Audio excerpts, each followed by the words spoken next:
Hello दोस्तों। आज के वीडियो में हमने जीके और जीएस के बहुत ही अच्छे लेवल के क्वेश्चन लिए हैं। तो आप बताना आप इनमें से कितने सही करते हैं। तो आज का क्वेश्चन नंबर पहला है, मोहनजोदड़ो कहाँ स्थित है। तो मोहनजोदड़ो पाकिस्तान के सिंध प्रांत में है, तो ऑप्शन नंबर बी सही हो जाएगा। और मोहनजोदड़ो की खोज किसने की थी, तो यह 1922 में राखलदास बनर्जी ने की थी। तो हमें इतना भी याद रखना है।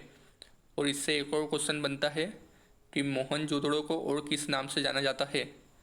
तो मुर्दों का टीला भी मोहनजोदड़ो को ही कहा जाता है, यह भी हमें याद रखना है। नेक्स्ट क्वेश्चन है, रक्त के तरल भाग को क्या कहा जाता है। तो देखिए, हमारा खून 4 चीज़ों से बनता है, प्लाज्मा, आरबीसी, डब्ल्यूबीसी और प्लेटलेट्स, जिसमें तरल भाग होता है प्लाज्मा। तो ऑप्शन नंबर सी सही हो जाएगा। और यह खून का 55% होता है। तो यह परसेंट भी हमें याद रखना है, पूछा गया है। नेक्स्ट क्वेश्चन है, शरीर में सबसे अधिक मात्रा में पाए जाने वाला ऊतक कौन सा है। तो देखिए, यह होता है संयोजी ऊतक, जिसे कनेक्टिव टिश्यू भी कहते हैं। और संयोजी ऊतक मानव शरीर में एक अंग को दूसरे अंग से जोड़ने का कार्य करती है। और जो संयोजी ऊतक है, यह बॉडी के हर पार्ट में पाई जाती है। तो ऑप्शन नंबर ए सही हो जाएगा। नेक्स्ट क्वेश्चन है, बांग्लादेश की थली सीमा किसके साथ मिलती है। तो बांग्लादेश की थली सीमा यह भारत और म्यांमार के साथ मिलती है। ऑप्शन नंबर बी सही है। नेक्स्ट क्वेश्चन है, स्टैच्यू ऑफ लिबर्टी कहाँ स्थित है। तो स्टैच्यू ऑफ लिबर्टी यह अमेरिका के न्यूयॉर्क में स्थित है। ऑप्शन नंबर डी सही है। और इसे फ्रांस ने अमेरिका को 1886 में गिफ्ट में दी थी। और इसकी हाइट कितनी है, तो स्टैच्यू ऑफ लिबर्टी की हाइट है, यह है 151 फुट।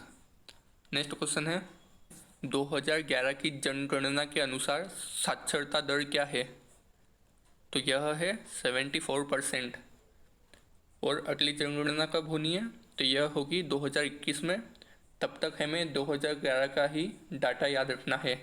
जब तक नई जनगणना नहीं होगी, तब तक हर एग्ज़ाम में 2011 का ही डाटा पूछा जाएगा।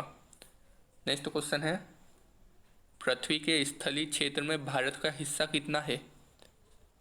तो देखिए, पृथ्वी के स्थलीय क्षेत्र में भारत का कुल हिस्सा है, यह है 2.4%। तो ऑप्शन नंबर बी सही हो जाएगा।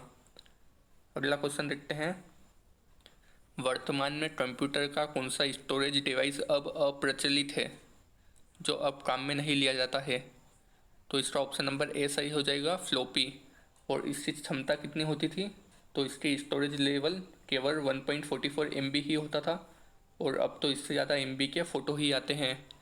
तो ऑप्शन नंबर ए सही हो जाएगा। नेक्स्ट क्वेश्चन है, 2020 में सूर्य के अध्ययन के लिए निर्मित अंतरिक्ष यान का क्या नाम है। तो देखिए, इसका नाम है आदित्य। ऑप्शन नंबर बी सही हो जाएगा। और इसे इसरो द्वारा लॉन्च किया जाएगा सतीश धवन अंतरिक्ष केंद्र से। तो हमें यह याद रखना है। नेक्स्ट क्वेश्चन है, ओलंपिक में बैडमिंटन खेल में पदक जीतने वाला पहला भारतीय कौन था। तो जिसने सबसे पहले बैडमिंटन में पदक जीता था ओलंपिक में, यह थी Saina Nehwal. Option number D सही हो जाएगा। और इन्होंने 2012 के लंदन ओलंपिक में पदक जीता था और इन्हें कांस्य पदक मिला था। नेक्स्ट क्वेश्चन है, भीमबेटका की गुफा किसके लिए प्रसिद्ध है। तो भीमबेटका की गुफा यह आदि मानव द्वारा बनाए गए शैल चित्र के लिए प्रसिद्ध है। ऑप्शन नंबर सी सही हो जाएगा। और भीमबेटका की गुफा यह मध्य प्रदेश राज्य में है। नेक्स्ट क्वेश्चन है, रक्त का थक्का बनाने में सहायक कौन सा विटामिन है। तो विटामिन के की मदद से ही रक्त का थक्का बनता है। ऑप्शन नंबर बी सही हो जाएगा। और विटामिन के का रासायनिक नाम यह है फ्लिक्वोनॉन। तो हमें यह भी याद रखना है। बाकी ऑप्शन को देखें तो विटामिन ए का रासायनिक नाम होता है रेटिनॉल, विटामिन डी का होता है कैल्सिफेरॉल और विटामिन ई का होता है टेकोफेरॉल। तो हमें चारों के नाम याद रखना है। नेक्स्ट क्वेश्चन है, भारत पाकिस्तान कारगिल युद्ध का कोड नाम क्या था। तो भारत पाकिस्तान कारगिल युद्ध यह सन 1999 में कश्मीर के कारगिल ज़िले में हुआ था। और इसे नाम दिया गया था operation Vijay. Option number A सही हो जाएगा। नेक्स्ट क्वेश्चन है, विक्टोरिया हॉल कहाँ पर स्थित है? तो विक्टोरिया हॉल यह पश्चिम बंगाल के कोलकाता में स्थित है। ऑप्शन नंबर सी सही हो जाएगा। नेक्स्ट क्वेश्चन है, भारत सरकार द्वारा रुपए के चिन्ह को कब अपनाया गया था?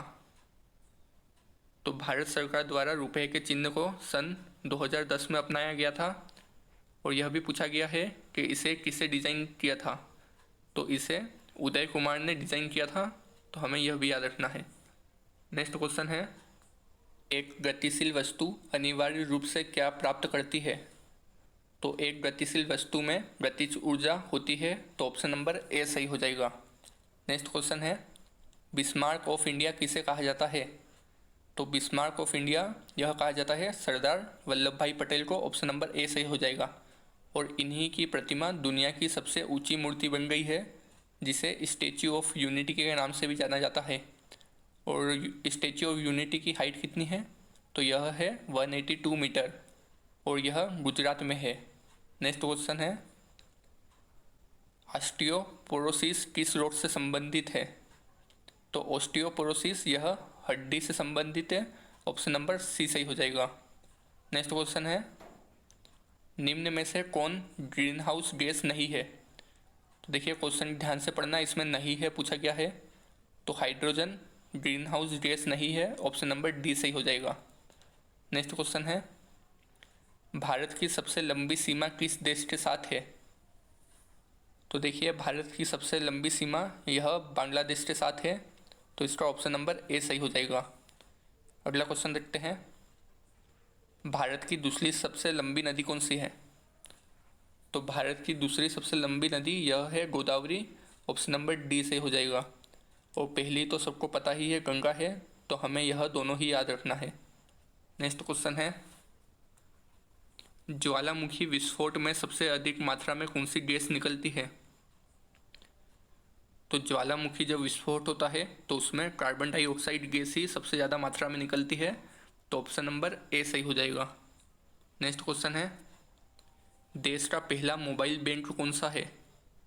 तो देश का पहला मोबाइल बैंक यह है लक्ष्मी वाहिनी बैंक। तो ऑप्शन नंबर ए सही हो जाएगा। नेक्स्ट क्वेश्चन है, मानव द्वारा सर्वप्रथम किस धातु का उपयोग किया गया था? तो मानव ने सबसे पहले तांबा का ही उपयोग किया था। तो ऑप्शन नंबर बी सही है। नेक्स्ट क्वेश्चन है, सफ़ेद सोना किसे कहा जाता है?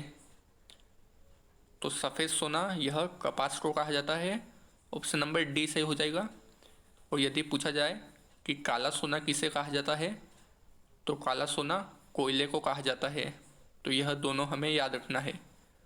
तो दोस्तों यहाँ पर 25 क्वेश्चन कंप्लीट होते हैं। आप बताना आपने इनमें से कितने सही किए और हमारे साथ ऐसे ही जुड़े रहिए। धन्यवाद।